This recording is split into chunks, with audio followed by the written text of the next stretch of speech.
punya image buruk terhadap pandangan orang bahwa kalau yang ke psikolog itu adalah orang yang gila. Psikologi juga tidak hanya membahas tentang kelainan kejiwaan. Menurut saya, kapan seseorang butuh untuk datang ke psikolog?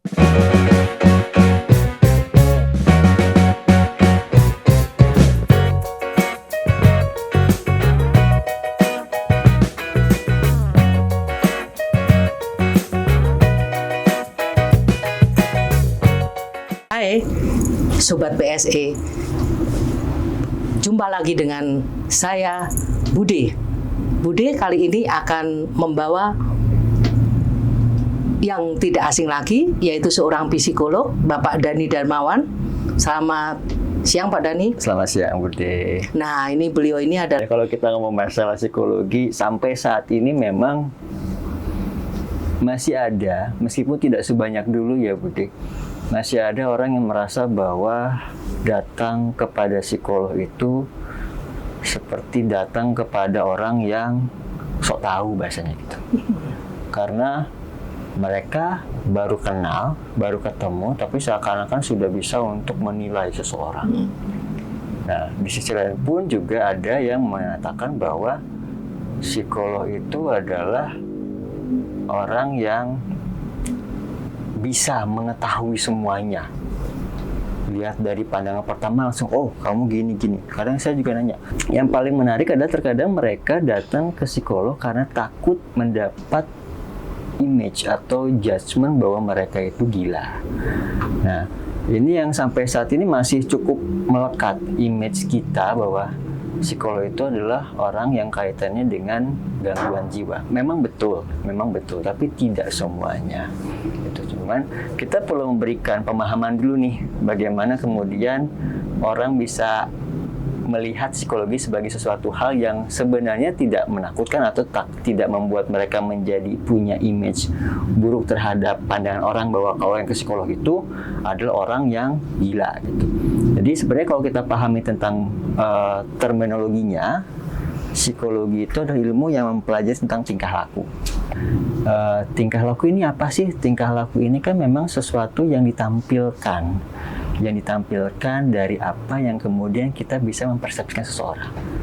Tingkah laku ini muncul dari mana? Tingkah laku ini muncul dari pemikiran. Seseorang berpikir, kemudian dari pemikirannya dia melakukan action atau tindakan. Nah, tindakan inilah yang kemudian kita analisa.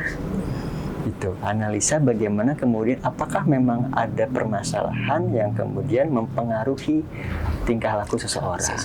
Jadi kalau kita bilang bahwa setiap yang kedatang ke psikolog itu dalam tanda kutip pasti orang gila, ya enggak juga. Karena definisi orang gila itu seperti apa sih sebenarnya yang dipersepsikan?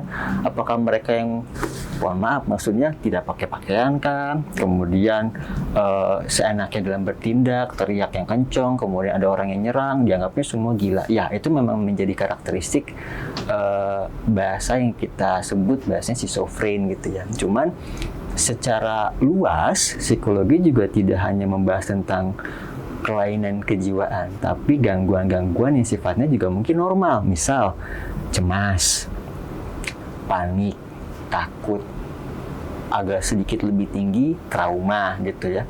Itu pun juga bisa menjadi hal yang kita coba untuk lihat. Kita bantu untuk bagaimana seseorang bisa mengatasi permasalahan-permasalahan itu. Karena tidak semua orang itu mampu untuk mengatasi hal-hal yang sifatnya seperti itu.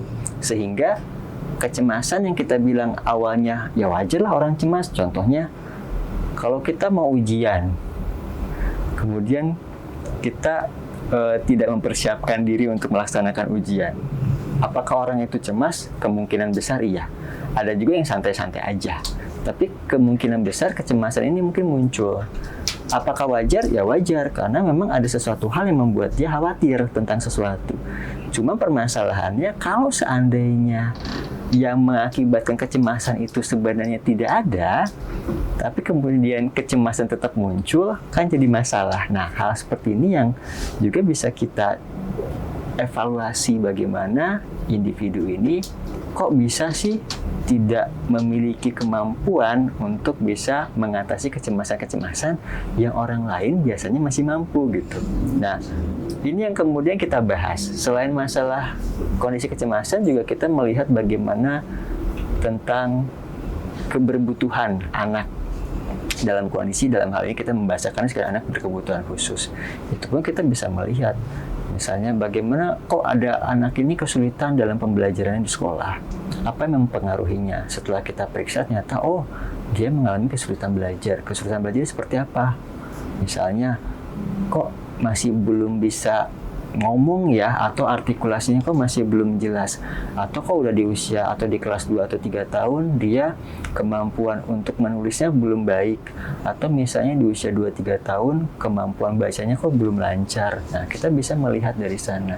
Apakah kemudian permasalahan-permasalahan seperti itu juga disebut sebagai gangguan yang sifatnya kejiwaan?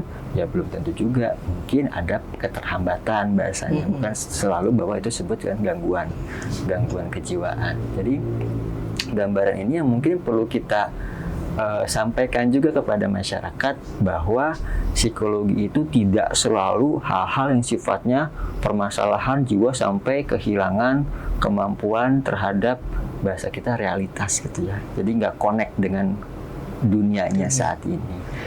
Itu sih sebenarnya Budi. Pak Dhani, kadang-kadang kapan sih sebenarnya saya harus membawa anak-anak tersebut ke psikolog? Menarik sih Dok, kalau kita mengatakan kapan sih kita harus membawa anak-anak atau orang lain atau bahkan diri kita sendiri untuk datang ke psikolog, karena itu sangat subjektif sekali.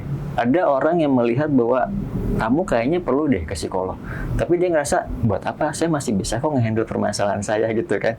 Tapi ada juga orang yang terlalu over, terkadang apa-apa ke psikolog, padahal permasalahan dia sebenarnya dia masih mampu. Nah, itu pun menjadi subjektivitas. Tapi permasalahannya penting gini Dok, menurut saya kapan seseorang butuh untuk datang ke psikolog adalah pada saat dia merasa bahwa ada sesuatu hal yang menjadi berubah dalam dirinya, baik kecil ataupun besar. Atau kalaupun dia tidak merasakan sesuatu, tapi orang-orang sekitar melihat suatu perubahan yang dianggap signifikan dalam hidup orang tersebut. Cuma yang menjadi permasalahan adalah bagaimana kemudian seseorang ini bisa menilai dirinya. Masalahnya kan situ ya, yang seringkali orang merasa bahwa ya ngapain sih, masa saya harus ke psikolog, emang saya nggak mampu untuk mengatasi masalah saya sendiri gitu kan ya. Tapi awareness inilah, kesadaran diri inilah yang penting pada saat kamu merasa memang kamu nggak mampu dan kamu butuh profesional, atau nggak usah ngomong profesional deh, saat kamu merasa butuh curhat, cari teman curhat yang memang bisa memberikan insight. Bukan berarti temanmu kemudian bisa ngasih solusi juga sih sebenarnya, tapi artinya dengan kamu mengeluarkan hal-hal yang menjadi kebingunganmu, itu setidaknya bisa mengurangi perasaan tertekan yang selama ini kamu rasakan. Seperti itu berarti. Nah. Gitu. Hai sobat, di sini kalau seandainya sobat mau pengen cerita dan sebagainya, pengen ketemu sama Bapak Dhani, langsung saja di sini ya. Oke? Jangan lupa like, subscribe, dan komen. Komen ini akan membantu apa saja yang Anda butuhkan untuk pengembangan kami lebih lanjut. Terima kasih. Salam sehat.